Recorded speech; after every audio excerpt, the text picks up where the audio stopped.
It's hardly a secret that the terms of political discourse are not exactly models of precision. And considering the way terms are used, it's next to impossible to try to give a meaningful answer to such questions as what is socialism, or what is capitalism, or what are markets, free markets, and many others in common usage. And that's even more true of the term anarchism, for reasons that Nathan pointed out. It's been not only subject to very varied use, but also a quite extreme abuse, sometimes by bitter enemies, sometimes, unfortunately, by people who hold its manner high. So much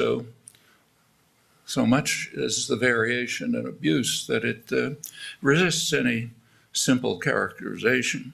In fact, the only way I can see to address the question that's posed this evening, what is anarchism, is to try to identify some leading ideas that animate at least major currents of the rich and complex and often contradictory traditions of anarchist thought and, crucially, anarchist action.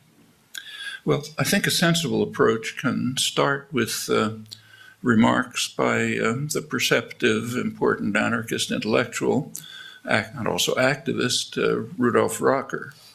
I'll quote him. He saw anarchism not as a fixed, self-enclosed social system with a fixed answer to all the multifarious questions and problems of human life, but rather as a definite trend in the historic development of mankind, which strives for the free, unhindered unfolding of all the individual and social forces in life. It's from the 1930s. These concepts are not really original. They derive from the Enlightenment and the early Romantic period in rather similar words. Wilhelm von Humboldt, one of the founders of classical liberalism, among many other achievements, described the leading principle of his thought as the absolute and essential importance of human development in its richest diversity. That's a phrase that John Stuart Mill took as the epigraph to his On Liberty. It follows from that that institutions that constrain such human development are illegitimate, unless, of course, they can somehow justify themselves. You find a similar conception widely in Enlightenment thought. So, for example, in Adam Smith, everyone has read the opening paragraphs of Wealth of Nations, where he extols the wonders of division of labor, but not many people have gotten farther inside to read his bitter condemnation of division of labor and his insistence that in any civilized society, the government will have to intervene to prevent it because it will destroy personal integrity and essential human rights, will turn people, he said, into creatures as stupid and ignorant as a human can be. It's not too easy to find that passage, whatever the reason may be. If you look in the standard scholarly edition, the University of Chicago bicentennial edition, it's not even listed in the index. Well, but it's one of the most important passages in the book. Looked at in these terms, anarchism is a tendency in human development that seeks to identify structures of hierarchy, domination, authority, and others that constrain human development. And then it seeks to subject them to a very reasonable challenge. Justify yourself. Demonstrate that you're legitimate, and maybe in some special circumstances or conceivably in principle. And if you can't meet that challenge, which is the usual case, the structure should be dismantled. And as Nathan rightly adds, not just dismantled, but reconstructed from below. The ideals that found expression during the Enlightenment and the Romantic era, they foundered on the shoals of rising industrial capitalism which is completely antithetical to them. But Rocker argues, I think quite plausibly, that they remain alive in the libertarian socialist traditions. These range pretty widely. They range from left anti-Bolshevik Marxism, that's people like Anton Pannekoek, Karl Korsch, Paul Matic, and others, including the anarcho-syndicalism that reached its peak of achievement in the revolutionary period in Spain in 1936. And it's well to remember that despite its substantial achievements and successes, it was crushed by the combined force of fascism, communism, and Western democracy. They had differences, but they agreed that this had to be crushed. The effort of free people to control their own lives, that had to be crushed before they turned to their petty differences, which we call the Spanish Civil War. The same tendencies reach further to worker-controlled enterprises. They're springing up in large parts of the old Rust Belt in the United States. In northern Mexico, they've reached their greatest development in the Basque Country in Spain. Mondragon, partly a reflection of the achievements of the long, complex, and rich Spanish tradition of anarchism. Partly it comes out of Christian anarchist sources. There's also included in this general tendency are the quite substantial and cooperative movements that exist in many parts of the world. And I think it also encompasses at least a good part of feminist and human rights activism. Well, in part, all of this sounds like truism. So why should anyone defend illegitimate structures? No reason, of course. And I think that perception's correct. It really is truism. I think anarchism is basically ought to be called truism. But truisms have some merit. One of them is the merit of being true, unlike most political discourse. And this particular truism belongs to an interesting category of principles, principles that are not only universal, but doubly universal. They're universal in that they're almost universally accepted, and universal in that they're almost universally rejected in practice. And this is there are many of these. For example, the general principle that we should apply to ourselves the same standards we do to others, if not harsher ones. A few would object, a few would practice it. Or more specific policy proposals like democracy promotion or humanitarian intervention, professed, generally rejected in practice almost universally, all doubly universal. And this truism is the same, the truism that we should challenge and coercive institutions of all kinds, demand that they justify themselves, dismantle and reconstruct them if they do not. Easy to say, but not so easy to act on in practice.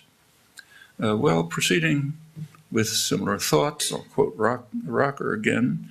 Anarchism seeks to free labor from economic exploitation and to free society from ecclesiastical or political guardianship.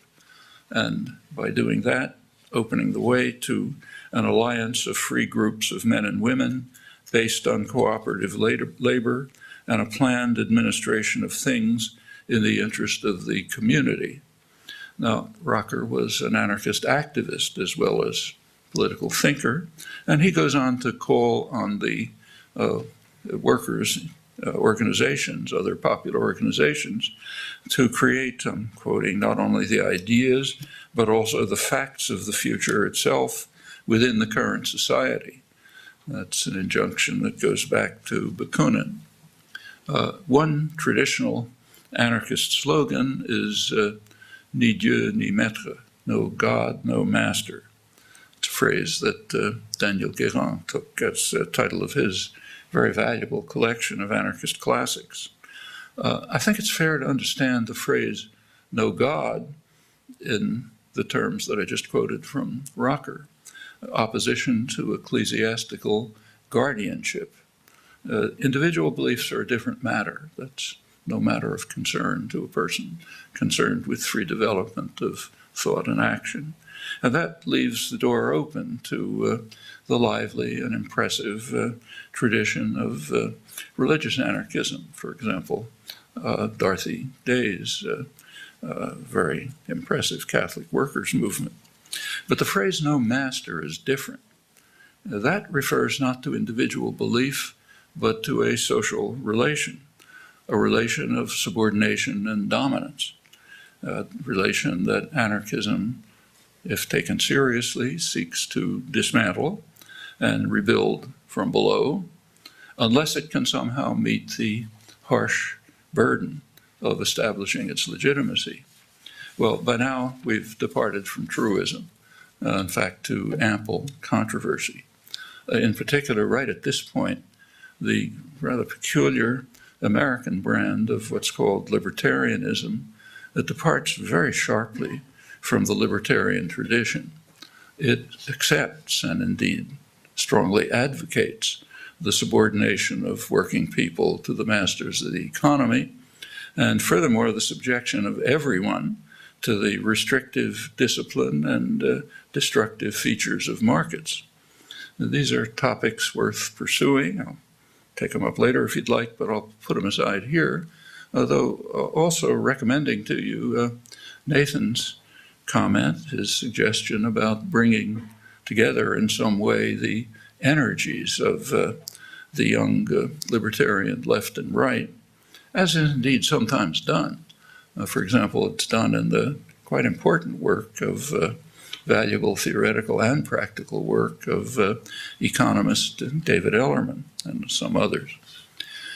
Anarchism, of course, is famously opposed to the state, while at the same time advocating planned administration of things in the interests of the community, Rocker's phrase again.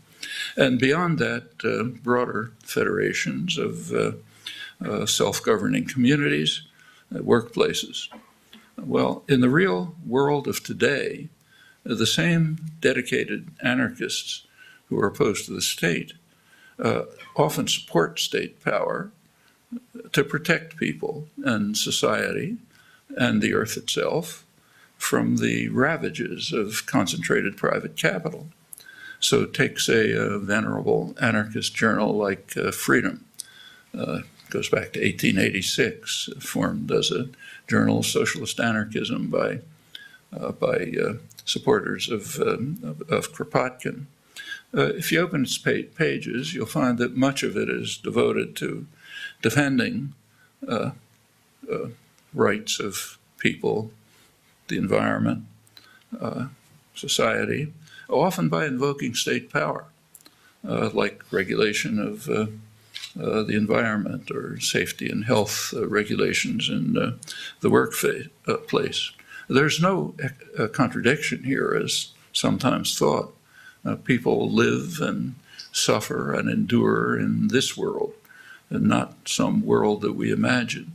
And all the means available should be used to safeguard and benefit them, even if the long-term goal is to displace these devices and construct preferable alternatives. In discussing this, I've sometimes used an image that comes from the Brazilian workers' movement. It's discussed in interesting work by Bjorn Maybury Lewis. They speak of, they use the image of widening the floors of the cage.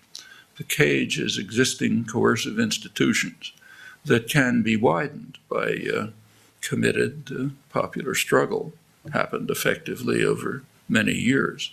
And you can extend the image beyond.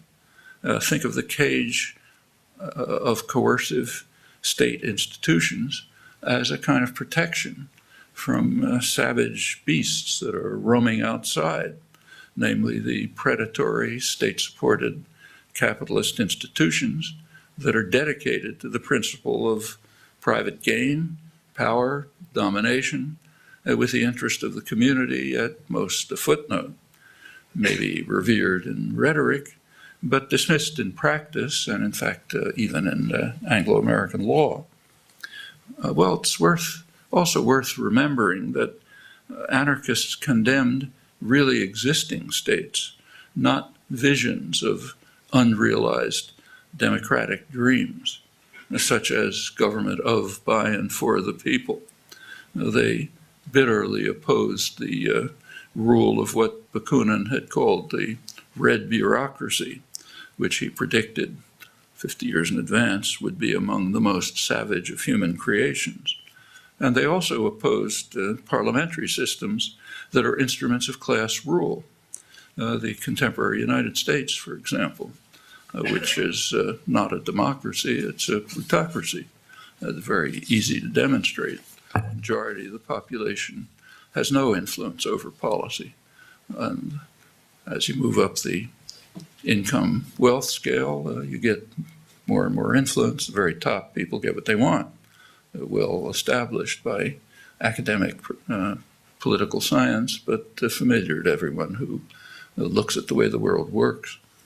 A truly democratic system would be quite different. It would have the character of, quote again, an alliance of free groups of men and women based on cooperative labor and a planned administration of things in the interests of the community. In fact, that's not too remote from one version of the mainstream democratic ideal. Actually, one version, I stress that, I'll return to others. So take, for example, the leading American social philosopher of the 20th century, John Dewey. His major concerns were democracy and education. No one took Dewey to be an anarchist, but pay attention to his ideas. In his conception of democracy, illegitimate structures of coercion must be dismantled. And that includes, I'll quote him, domination by business for private profit through private control of banking, land, industry, reinforced by command of the press, press agents, other means of publicity and propaganda. He recognized, still quoting, that power today resides in control of the means of production, exchange, publicity, transportation, and communication. Whoever owns them rules the life of the country, even if democratic forms remain. And until these institutions are in the hands of the public, politics will remain the shadow cast by big business on society. Very much what we see around us, in fact. But it's important that Dewey went beyond calling for some form of public control. That could take many forms. He went beyond. In a free and democratic society, he wrote, workers should be the masters of their own industrial fate, not tools rented by employers, not directed by state authorities. Now that position goes right back to the leading ideas of classical liberalism, articulated by von Humboldt, Smith, others, and extended in the anarchist tradition. Turning to education, Dewey held that it is illiberal and immoral to train children to work not freely and intelligently, but for the sake of the work earned, to achieve test scores, for example, in which case their activity is not free because it's not freely participated in. And it's quickly forgotten too, as all of us know from our experience. So he proceeded to conclude that industry must be changed from a feudalistic to a democratic social order, and educational practice should be designed to encourage creativity, exploration, independence, cooperative work. Exactly the opposite of what's happening today.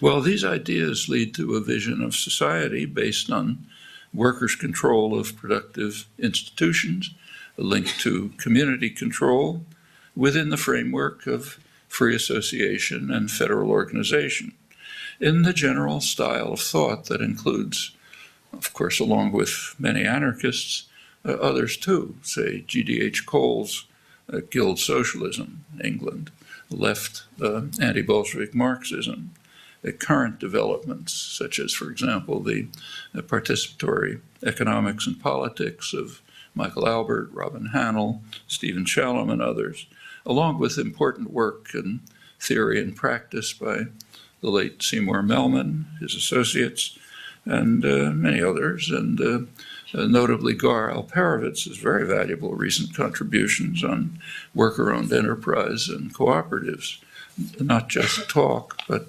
actual taking place.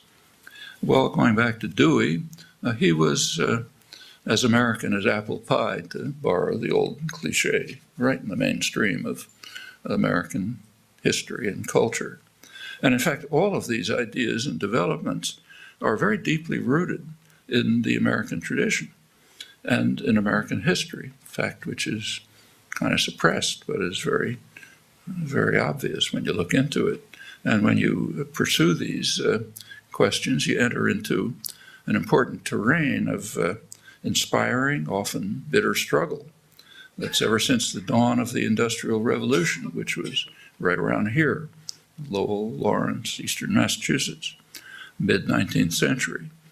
The first serious scholarly work, study of the industrial worker in those years was 90 years ago. It's by Norman Ware, still very much worth reading. He reviews the hideous working conditions that were imposed on formerly independent craftsmen and immigrants and farmers, as well as the so-called factory girls, young women brought from the farms to work in the textile mills around Boston. He mentions that, he reviews it, but he focuses attention on something else, on what he calls the degradation suffered by the industrial worker, the loss of status and independence, which could not be canceled, even where there occasionally was some material improvement.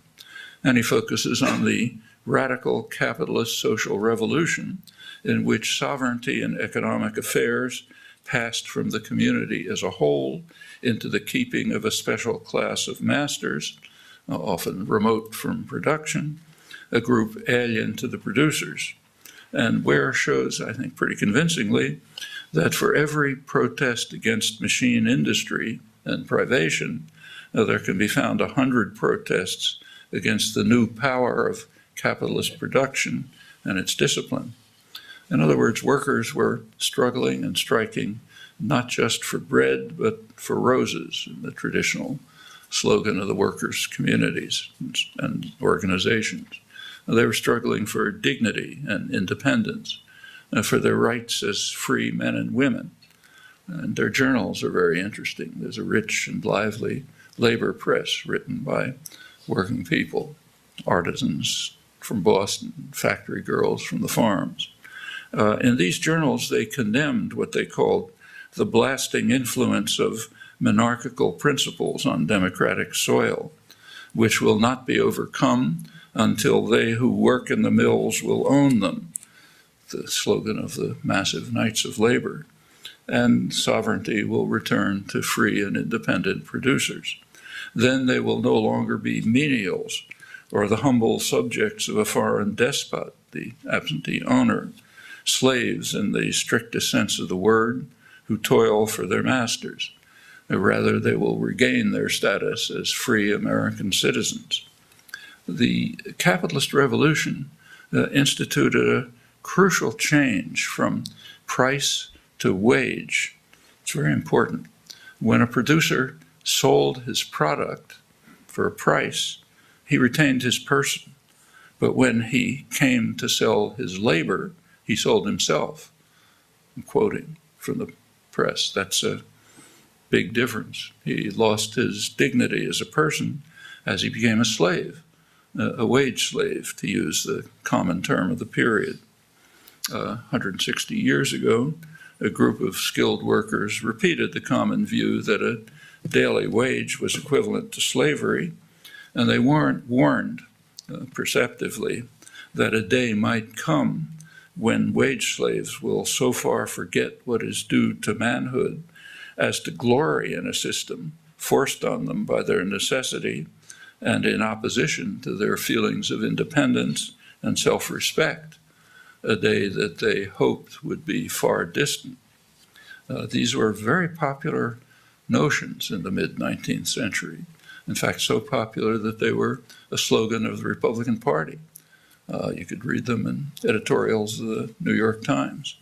That's then, not now, but that day may come back, let's hope. Labor activists at the time warned bitterly often of what they called the new spirit of the age, gain wealth, forgetting all but self. That was a new spirit of the age 150 years ago.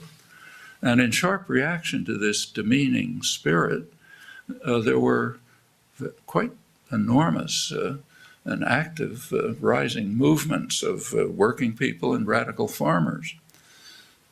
Radical farmers actually began in Texas, spread through the Midwest and much of the country. It was, of course, an agricultural country then.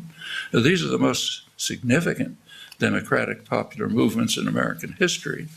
They were dedicated to solidarity, mutual aid. It's a battle. They were crushed by force. We have a very violent labor history as compared with other countries. But it's a battle that's not over, far from over, despite setbacks, often violent repression. Well, there are apologists, familiar apologists for the radical revolution of wage slavery, and they have an argument. They argue that the worker should indeed glory in a system of free contracts voluntarily undertaken. There was an answer to that 200 years ago by Shelley in his great poem, Mask of Anarchy. This was written right after the Peterloo massacre in England, Manchester, when British cavalry brutally attacked a peaceful gathering of tens of thousands of people, the first major example of huge nonviolent protest and the reaction of the state authorities to it. They were calling for parliamentary reform. So Shelley wrote that we know what slavery is. 'Tis to work and have such pay as just keeps life from day to day, in your limbs as in a cell for the tyrant's use to dwell. 'Tis to be slave in soul and to hold no strong control over your own wills, but be all that others make of ye. That's slavery. That's what working people and independent farmers were struggling against. And the artisans and factory girls who struggled for dignity and independence and freedom might very well have known Shelley's words. Observers at the time noted that they were highly literate. They had good libraries. They were acquainted with the standard works of English literature. This is before mechanism and wage slavery, the wage system, ended the days of, at least curtailed the days of independence, high culture, and security. Before that, Ware points out, a workshop might be what he called a lyceum. Journeymen would hire boys to read to them while they worked. These were social businesses with many opportunities for reading, discussion, mutual improvement. Along with the factory girls, the journeymen, the artisans, bitterly condemned the attack on their culture. The same was true in England, incidentally, where conditions were much harsher. There's actually a great book about this by Jonathan Rose called The Intellectual Life of the British Working Class. It's a monumental study of the reading habits of the working class of what we think of as Dickensian England. And he contrasts what he calls the passionate pursuit of knowledge by proletarian autodidacts with the pervasive Philistinism of the British aristocracy. Actually, I'm old enough to remember residues that remained among working people right here in New York in the 1930s who were deeply immersed in the high culture of the day. It's another battle that may have receded, but I don't think it's lost. Well, I mentioned that Dewey and American workers and farmers held one version of democracy with very strong libertarian elements. But the dominant version has been radically different. Its most instructive expression is at the progressive end of the spectrum, mainstream spectrum.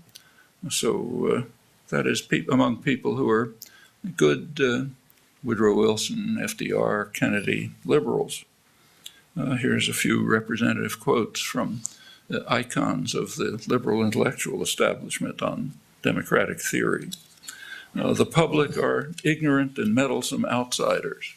They have to be put in their place. Decisions must be in the hands of an intelligent minority of responsible men, namely us. And we have to be protected from the trampling and roar of the bewildered herd out there. The herd does have a function in a democratic society. They're supposed to lend their weight every few years to a choice among the responsible men. But apart from that, their function is to be spectators, not participants in action. And all of this is for their own good. We should not succumb to democratic dogmatisms about men being the best judges of their own interests. They're not. They're like young children. You have to take care of them. We're the best judges of their own interests. So their attitudes and opinions have to be controlled for their own benefit.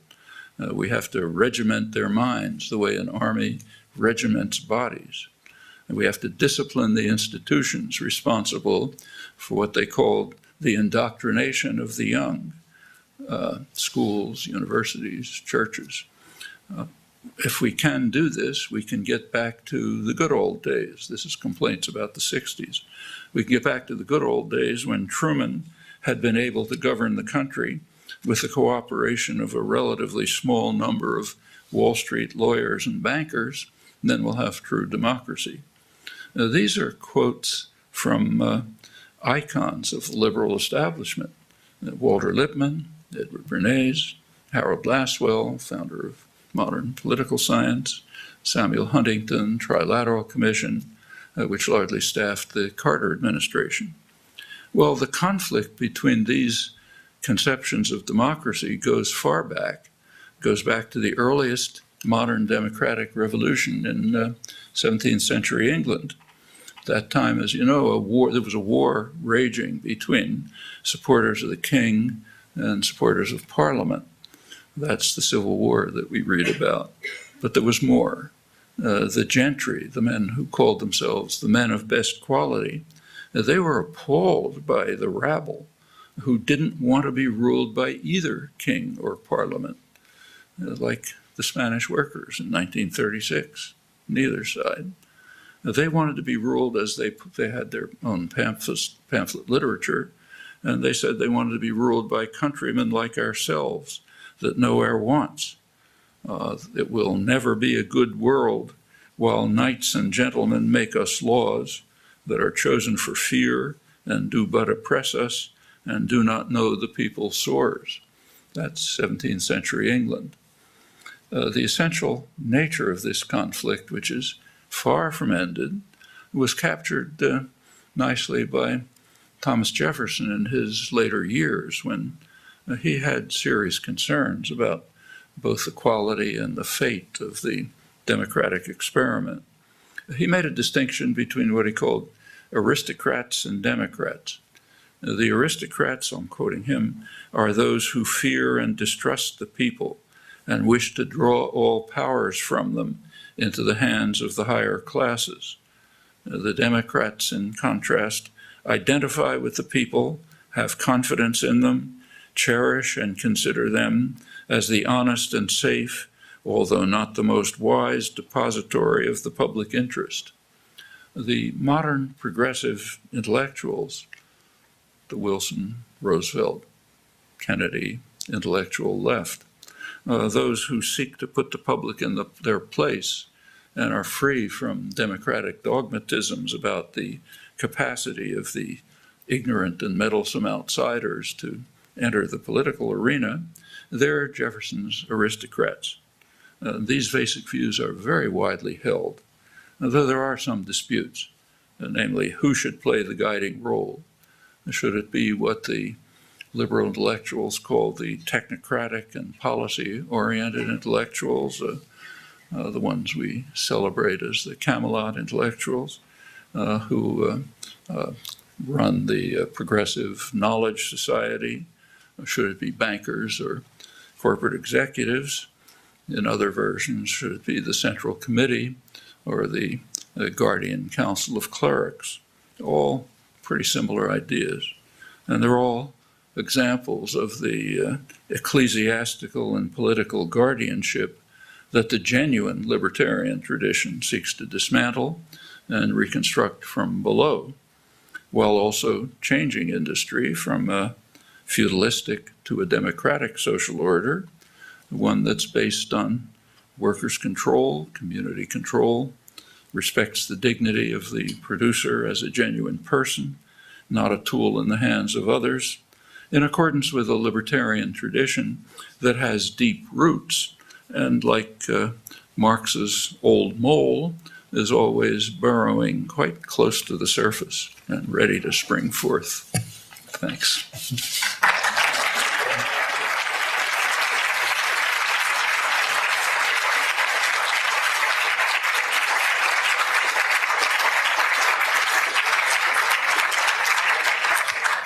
So for the discussion, I'd like to invite anybody who has a question to line up behind the microphones on either side, and please try to keep it concise. And as you do that, I'd like to start, if you don't mind. I just wonder if you could say something about the images that represent some of your first encounters with anarchism. I mean, I think for people who have gotten excited about these ideas through the Occupy movement, it was important to see it in practice somehow. I wonder what those images have been for you. Well, I grew up in the 1930s. That's when I was a kid. It was deep depression and plenty of suffering. And there were images that kind of stick in my mind. People coming to my parents were teachers, so we had some money, not rich, but got along.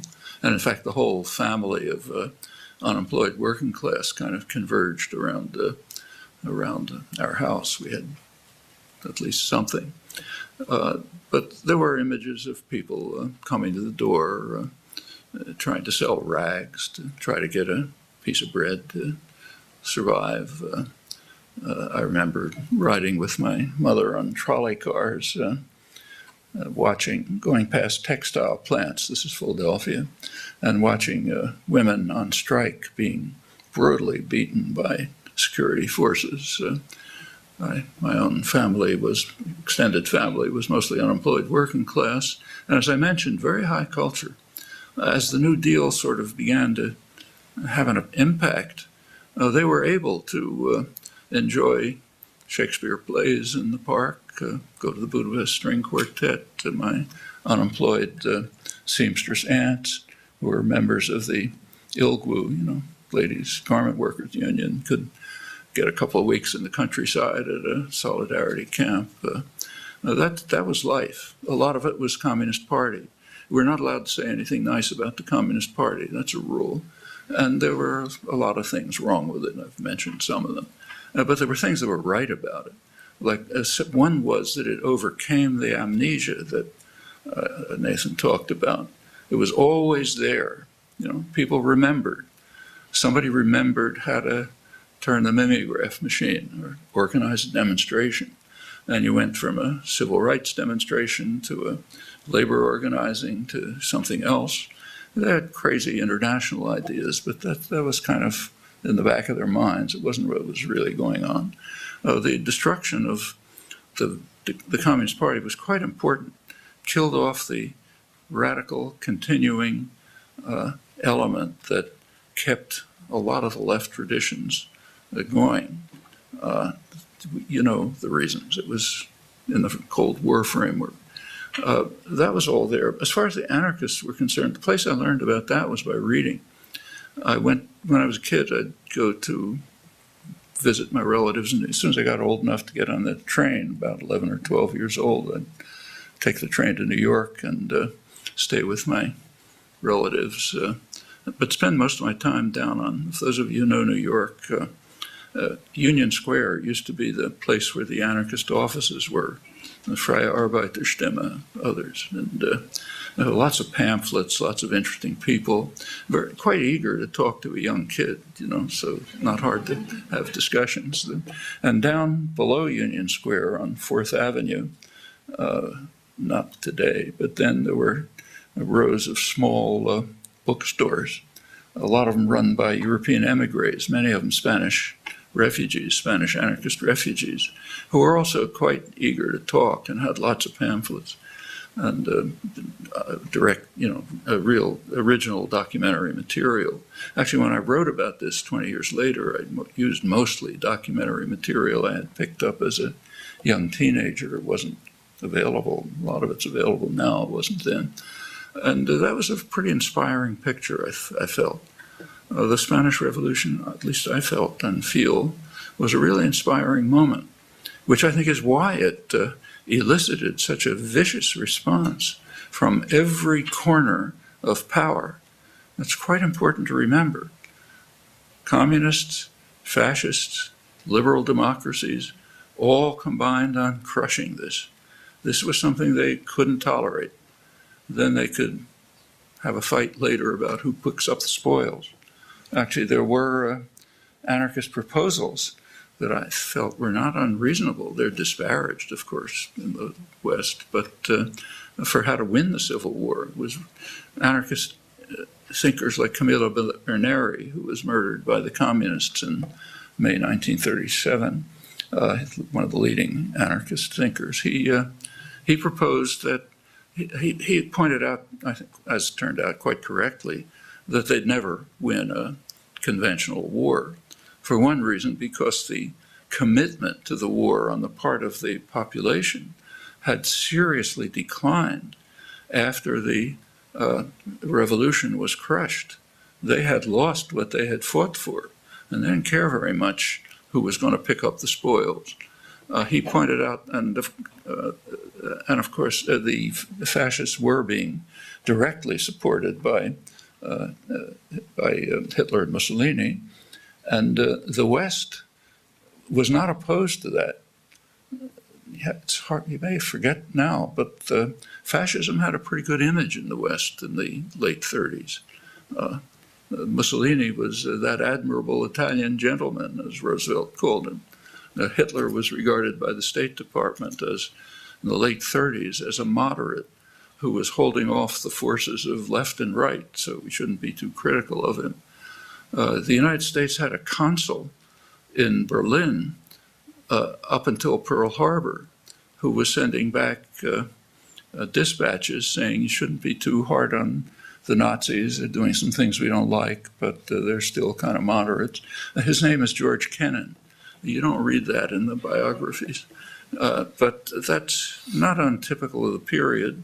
Roosevelt, for example, there was a Neutrality Act. Theoretically, the United States was not supposed to allow support for either side in the Civil War. And Roosevelt was very bitter about any attempt by somebody to say, send a pistol to the Republic. He couldn't stop it by force, but he bitterly condemned it. On the other hand, the State Department couldn't notice what I was reading in the left-wing press at the time, and was later conceded 20 years later, that the United States had authorized the Texaco Oil Company, which was run by an outright Nazi, open Nazi, had authorized them to they had a contract to ship oil to the Republic. They switched it to shipping oil to the fascist forces, which is the one thing that Hitler and Mussolini couldn't provide. They couldn't find that. The left press could find it, but the State Department couldn't. Well, going back to Berneri, what he proposed was that in Spain itself, the popular forces should fight a guerrilla war. That's an old Spanish tradition. In fact, that's where guerrilla wars were initiated under Napoleon. Fight a guerrilla war in Spain itself, and in Morocco, call for support the Moroccan liberation forces that were trying to free themselves from French and British imperial and Spanish imperial control. That was the base of Franco's army. They were Moorish troops coming from Northern Africa.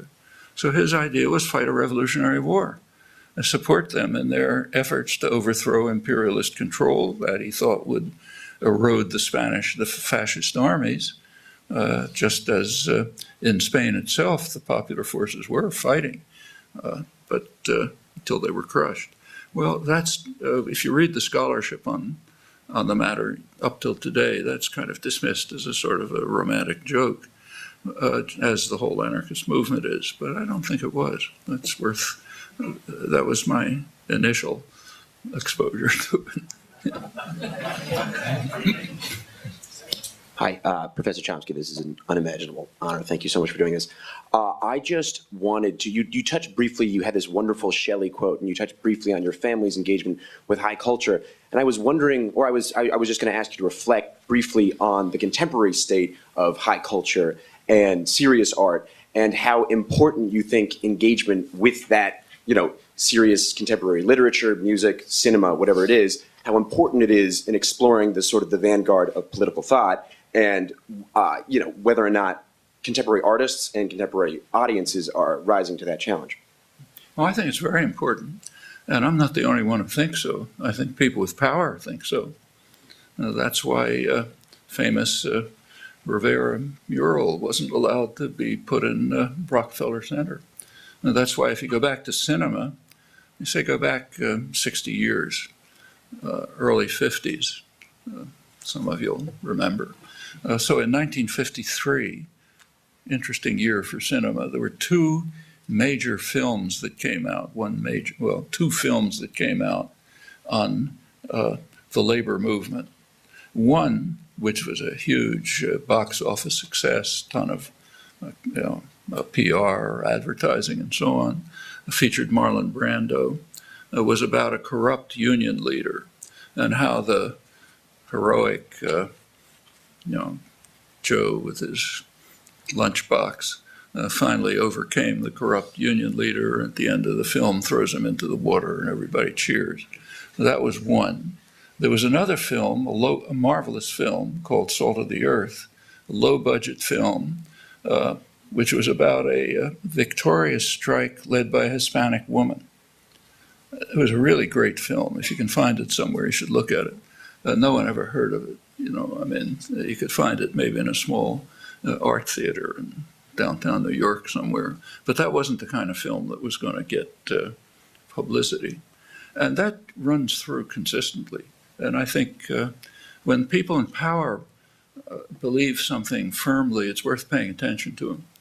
And I think they believe firmly that you should not have revolutionary, popular art in which people participate. Actually, that's one of the reasons, I think, for destroying the graffiti in the New York subways. That's considered a great achievement of Bloomberg, graffiti, popular art all over the subways, because that's just too dangerous. It's part of the drug war, grotesque drug war, race war, murderers. A large part of it came from the fact that the Harlem Renaissance, black artists in Harlem were playing jazz and smoking marijuana. So that had to be destroyed. That became the great criminal of the age. Mexicans were doing it too. This is pretty constant. So yeah, I think it's really important. Noam, what is preventing people, if anything, from organizing themselves into worker-controlled cooperatives? You alluded to co-ops. And if not much is preventing them from doing so, to what do you attribute their relative lack of popularity? And the related question would be, what could union-controlled pensions, for example, be doing if the problem is capital, for example? Why aren't more entities like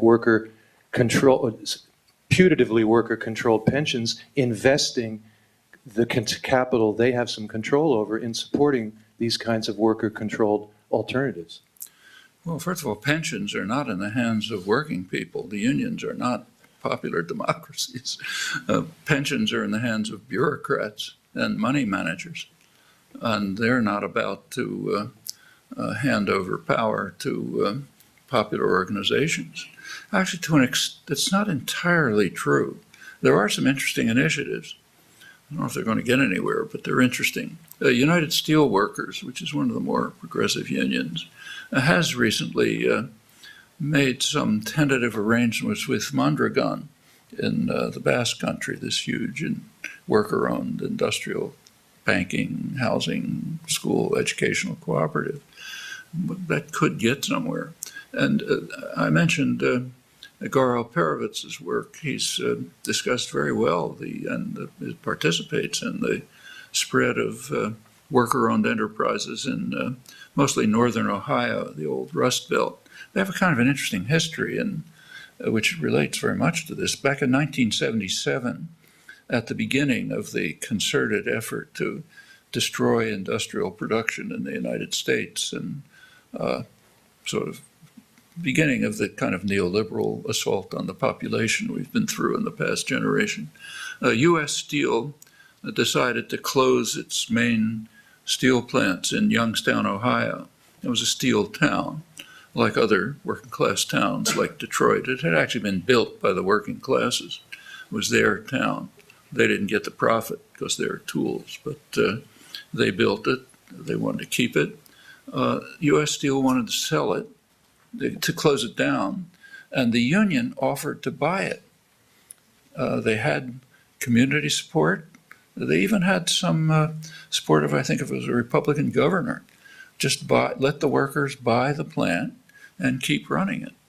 Well, U.S. Steel didn't want that. In fact, this is pretty consistent. I mentioned Dave Ellerman before. He's one who's written about it and worked on it. Very commonly around here too, eastern Massachusetts, when workers decide to try to take over an enterprise which may be perfectly profitable, but not profitable enough for the multinational who runs it. Maybe they don't want to keep it in their books.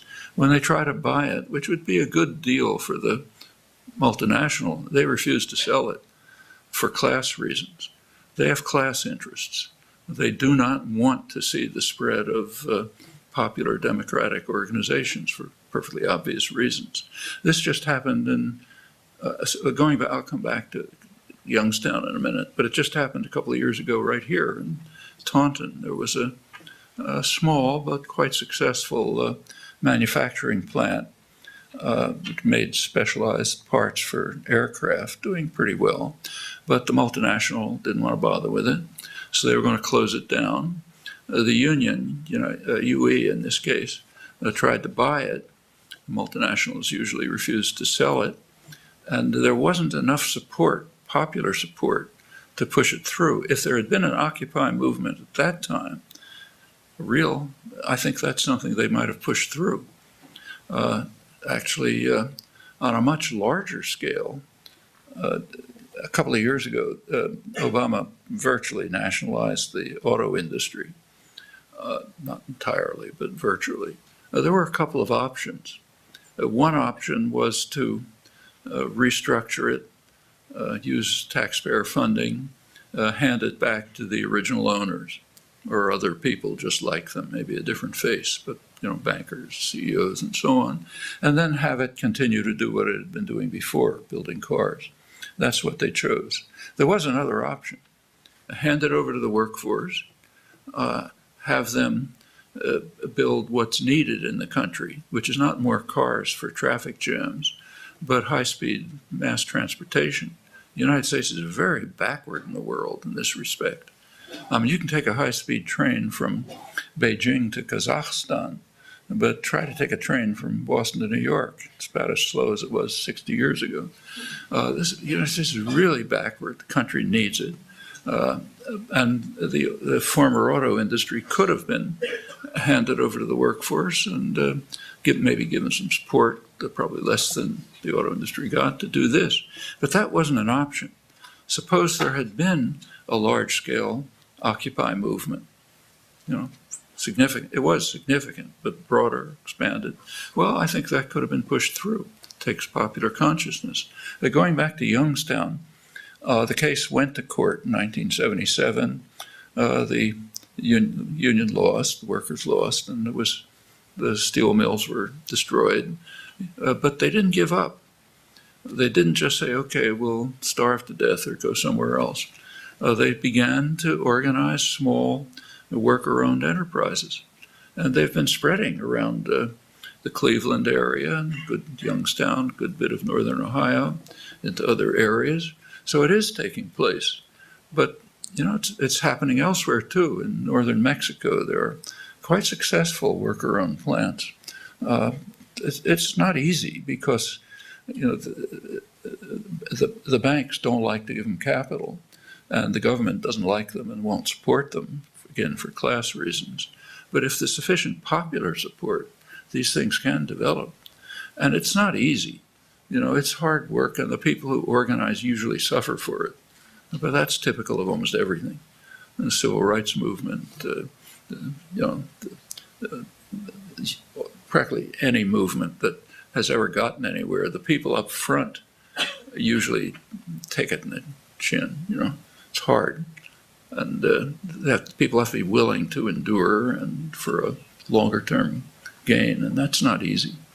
But it can happen, and it does. Hi, I'm just curious if you could address the role of surveillance technologies and increasingly the militarization of police as far as moving forward in radical thought today and in the future, kind of what you see that, where that is now. Well, I think there are two things to bear in mind about that. The first thing is that the phenomenon itself shouldn't be at all surprising. The second is that the scale, at least to me, is kind of surprising. I hadn't really expected that scale. But the phenomenon is normal. And it's, again, as American as apple pie. Now, you can go back a century. Take, say, the Philippine War, early in the 19th century, 20th century. It was a vicious war. The U.S. conquered the Philippines, killed a couple 100,000 people.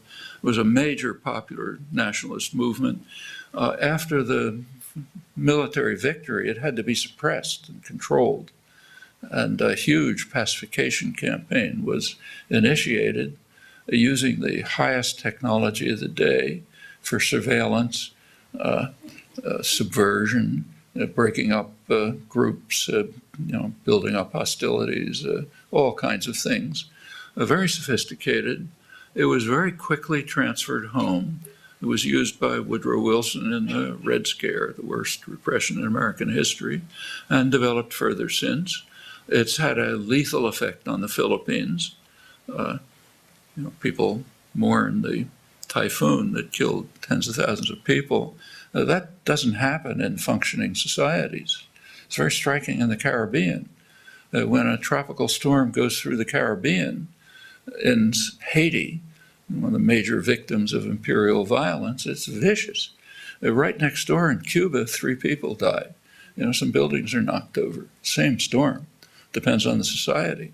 Well, the Philippines is a society that we created, have maintained.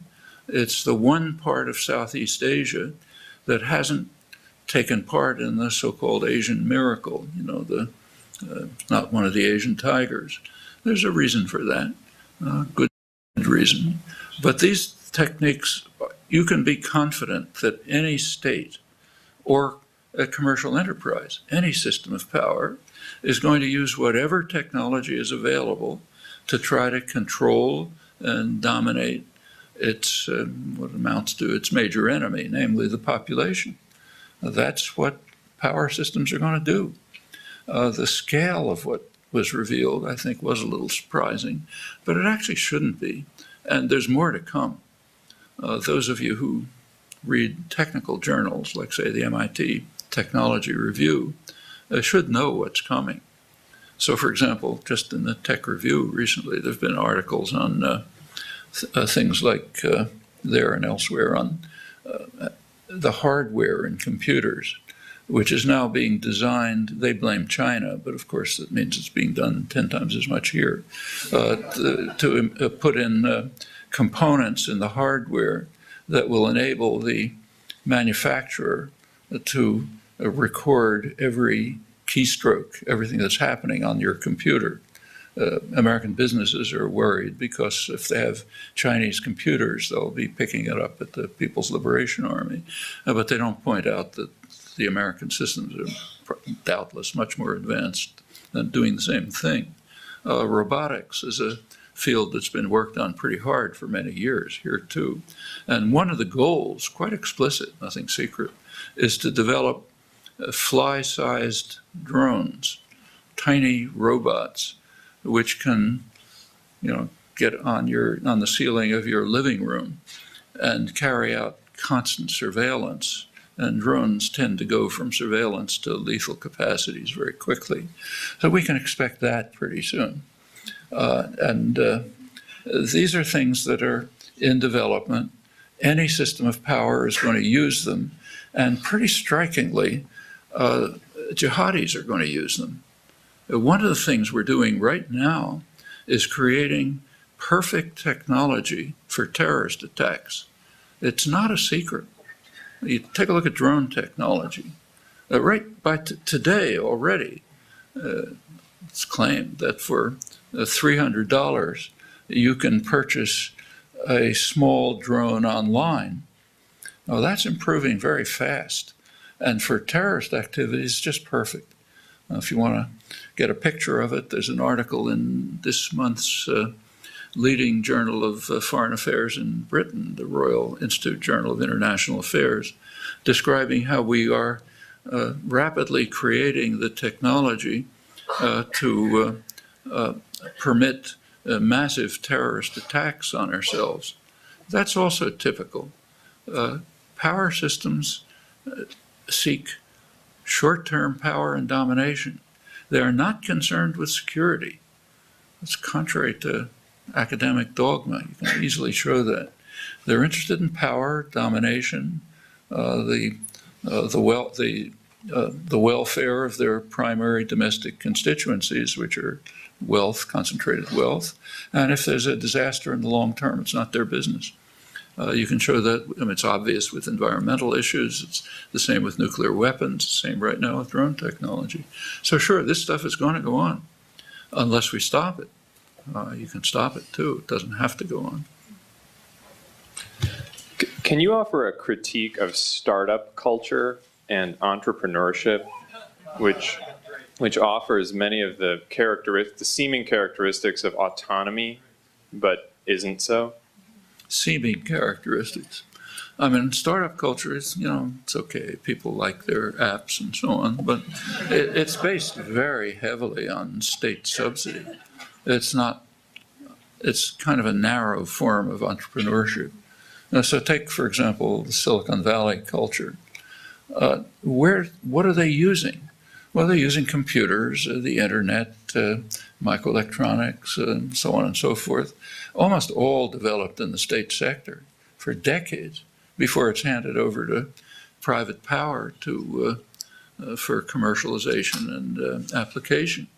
So yeah, there's initiative there, and people are having fun and doing maybe interesting things, but relying very heavily on the background state subsidy, which takes many forms. Actually, everyone at MIT ought to know it. It's paid our salaries for years. It's for decades, computers and the internet and the whole basis of the IT culture were being developed right here in similar places in RLE and so on. Finally, after decades, it was handed over to Bill Gates and Steve Jobs to market and commercialize and make profit and make little things that you carry around with you. So it's a kind of it has entrepreneurial aspects, but it's parasitic on much more fundamental development. The really hard work, the hard research and development, the creative work is quite substantially in the state sector. Incidentally, it's not just subsidy. There are many other devices of taxpayer support for private enterprise. One of the main ones is procurement.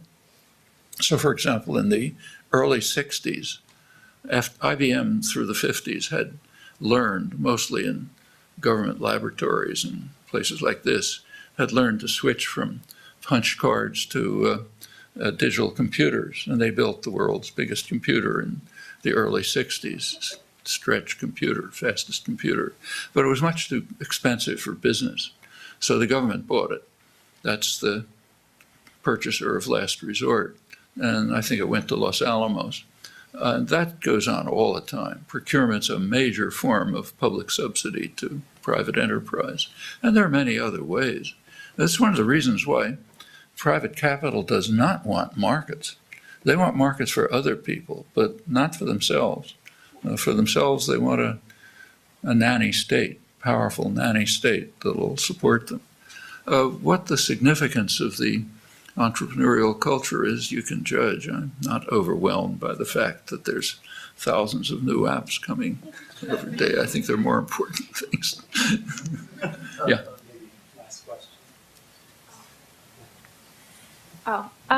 So I had a question about how you reconcile the emancipatory tradition of anarchism to the kind of abstractness of the ideology itself around authority and power and coercion. Because it could be argued, for example, that the federal government intervened in the South during the Civil War was coercive to the Confederate States. We know that, like, it was the Civil War was a revolution of slaves against slavery. And the federal government ended up intervening much later. But that could be argued that was a form of authority.